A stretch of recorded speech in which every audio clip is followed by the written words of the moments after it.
Haboim, welcome everyone. We're about to begin Be'ezras Hashem together on Daf Kuf Gimel Amud Beis, starting with Kuf Gimel Amud Aleph, 2 lines from the bottom. Our Mishnah rules that if there's an animal that is to be brought up as a korban on Shabbos and it has developed a yabeles, a wart, it is permissible to remove that wart on Shabbos. Yet, the Gemara brings a brisa in regards to Korban Pesach that says it is not doiches HaShabbos. Answers Rav Yosef that the difference is that the Mishnah is talking about a shvus de mikdash ba mikdash, and therefore they were matir. Since we're talking about a Korban Tamid in the Beis HaMikdash, that's where they were matir to be removing the yabeles. But the brisa, which is talking about a Korban Pesach, which is outside of the Beis HaMikdash, they would remove the yabelas outside. That is not then mutter.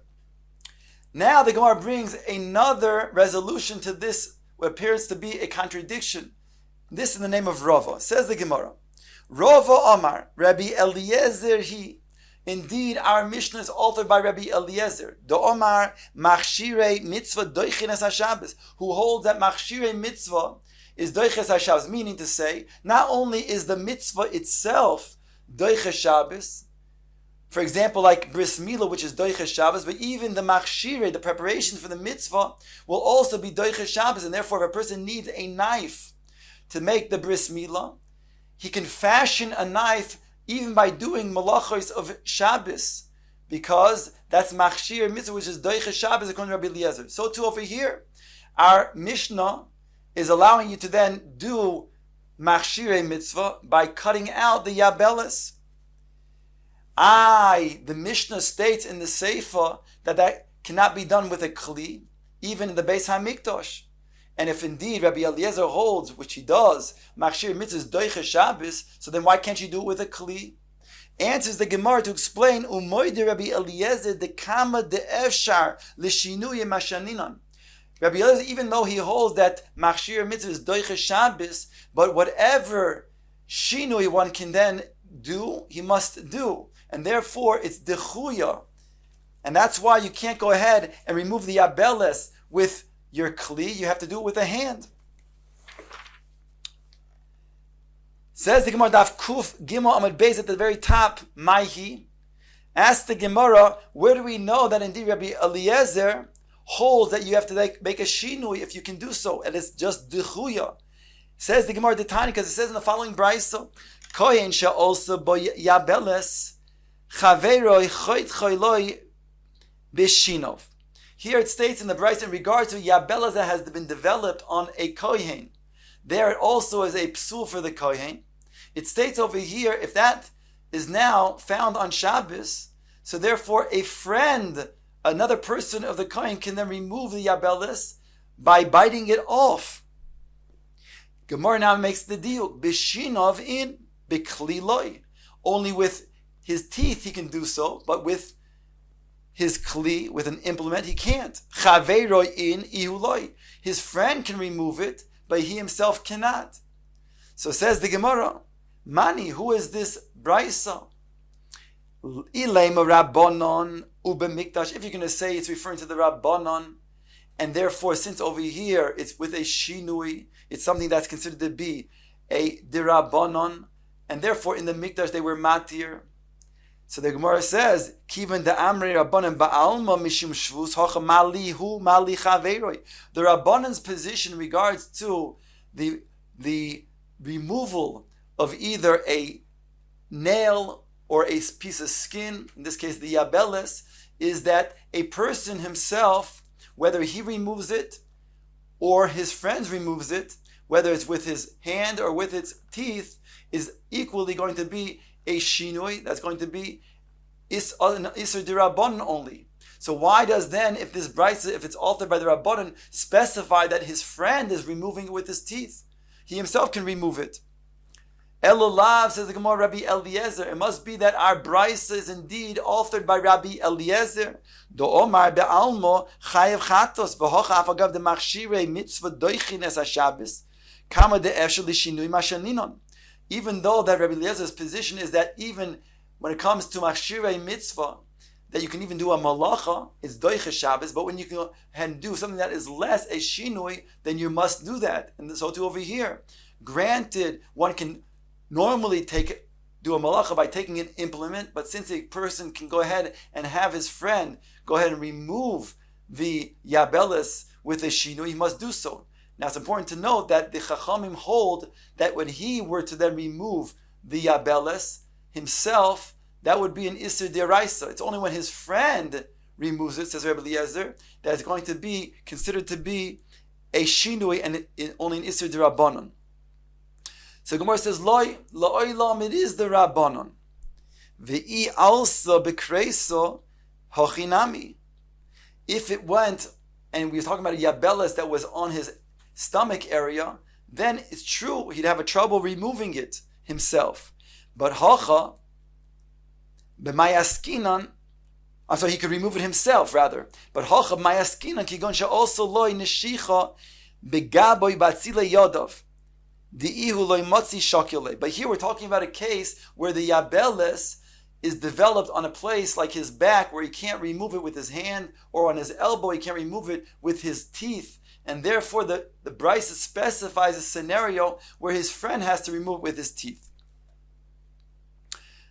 Says the Gemara, V'i Rabbanon, if indeed you want to suggest that this is the Rabbanon, then Nishkele Nihile Biyad, V'tisho de Rabbi Elazar, then why didn't the Brisa say that his friend can remove it with his hand? Why does it specify that he has to remove it with his teeth? This would also support that statement, Rabbi Elazar, if indeed it was talking about removing it with one's hand. The Omar Rabbi Elazar, Machloikis Biyad, the Machloikis between the Chacham and Rabbi Eliezer is only removing with the Yad. Aval bekli divrei kol chayev. But even the Rabbanan would agree with Rabbi Eliezer that if you would remove the yabelis with a kli, it would be chayev, it would be a malacha de'araisa. So why didn't the Brisa state a scenario of removing with his hand? Then we could even support Rabbi Eliezer's argument. The fact that it doesn't, it talks about that he removes it with his shinov, with his teeth, implies that maybe biyadayim indeed would be usr. And we don't know, therefore, to then mochiach that removal with a kli is an indifference category of Isser. Maybe the removal of a kli is not diraisa, but would be dirabanan as well. So therefore, says the Gemara, it must be that it's not authored by the Rabbanan. It's must be authored by Rabbi Eliezer. Ask the Gemara, if that's so, we'll ask the same question back to you. Rabbi Eliezer nami lishkele nihile biyad. Why didn't the Brisa specify that his friend removes the yabelis with his hand? Why mention that he removes it with his teeth? Haimai asked the Gemara, Iamris bishlom Rabbi Eliezer hainu de goza yad atu kli. Eliamris rabbanon. He nishkele nihile biyad v'suloi midi. Says the Gemara, if we mentioned indeed that we're talking about a removal with the yad, so according to Rabbi Eliezer, the same way that Rabbi Eliezer says we have to make a shinui, and that's why even though he holds machshirei mitzvahs doiche, here we're not going to do a malacha if we can do a shinui. And so too over here, if we can do a shinui that is less severe, like removal with the teeth, that's preferable than making a shinui with removal of the hand. Because since a hand is similar to removing the abelas it's closer in similarity to them removing with a kli, it's preferable to then make the scenario of removal with a shinui, of a shinov with his teeth and not with a yad. So therefore that's why the Brisa chose to teach such a case of removal with a shinov and not with his yadayim. Whereas the Rabbanon, they can just simply say, this friend removed with his hand, and that would be sufficient.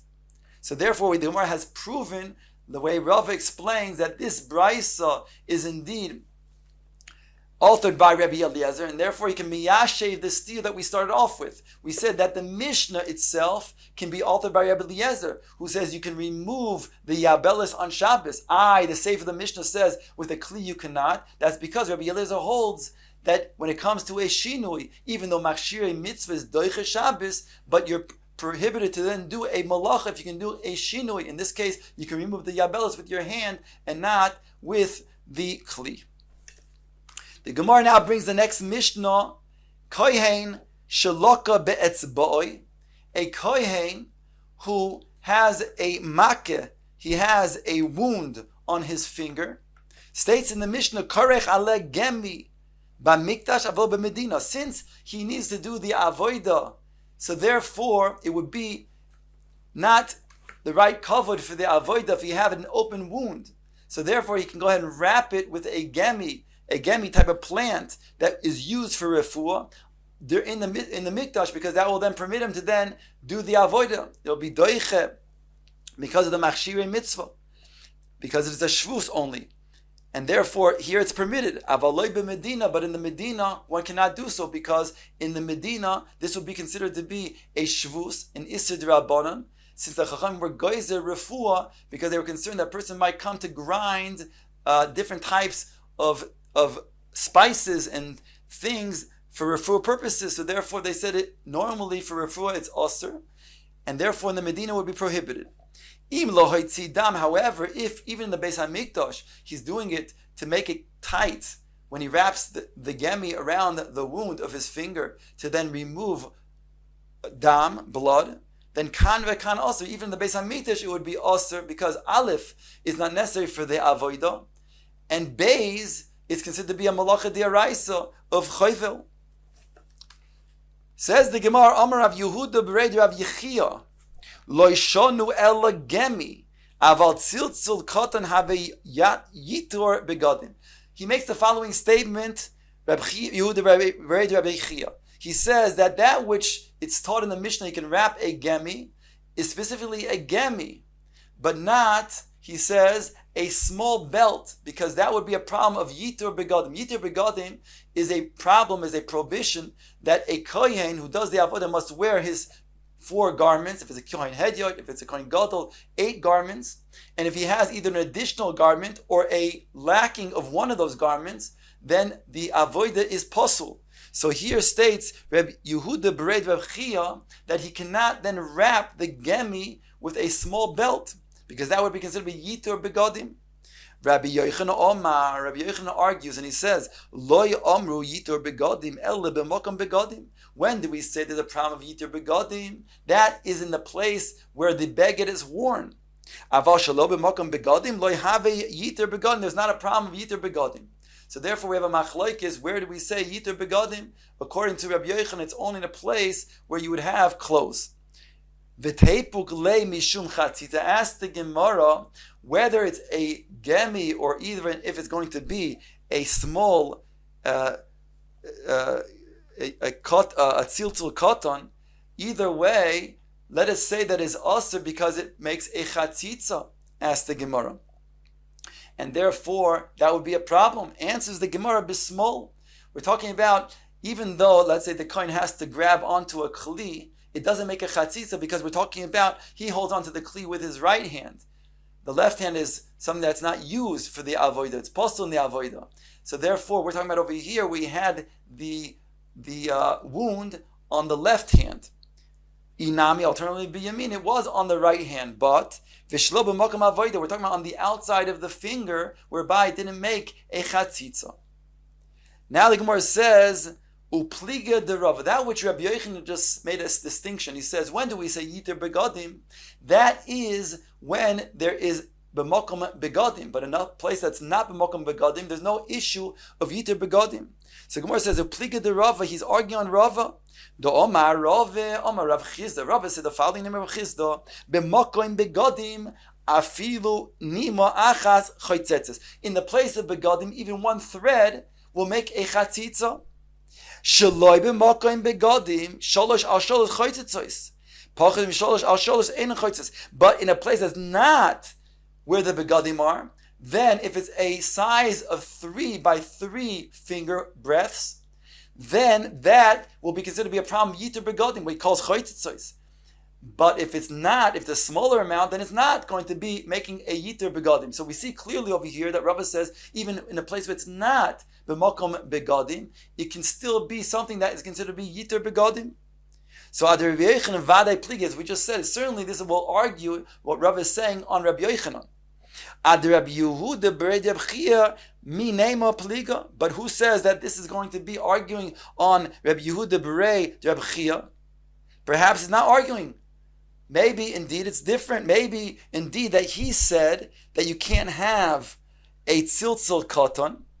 He says you can only have a gemi, but a tziltzal katan is smaller than sholosh al sholosh. Says Gemara, no, shiny tziltzal katan de choshiv. That perhaps even Rava would agree in the case of tziltzal katan, even though it is something that's considered to be less than 3 by 3, that it would be considered to be a davar chashuv and therefore a yiter begadim.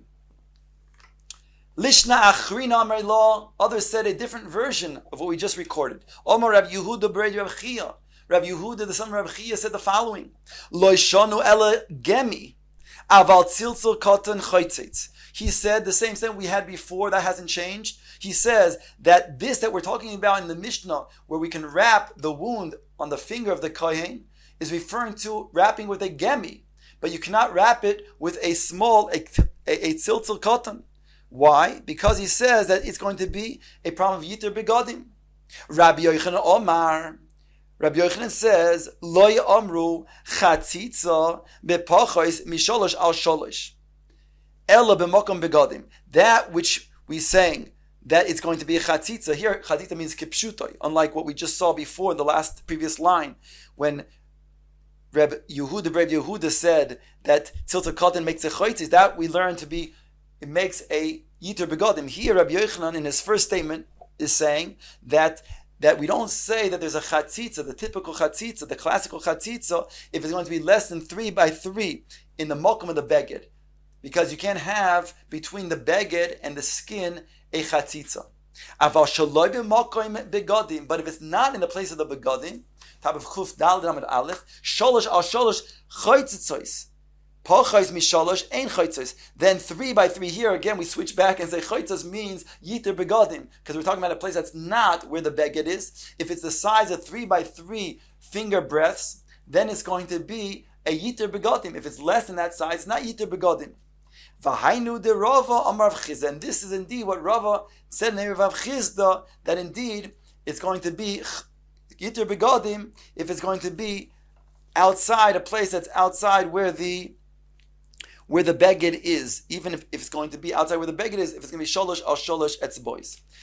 Now the Gemara asks the question we saw before, Lema pliga the Rav Yehuda b'rei Rav Chia. Here the Gemara says, let us suggest that Rava is arguing with Rav Yehuda b'rei Rav Chia, because he said that a tziltzal katan, that itself cannot be used to then wrap the wound.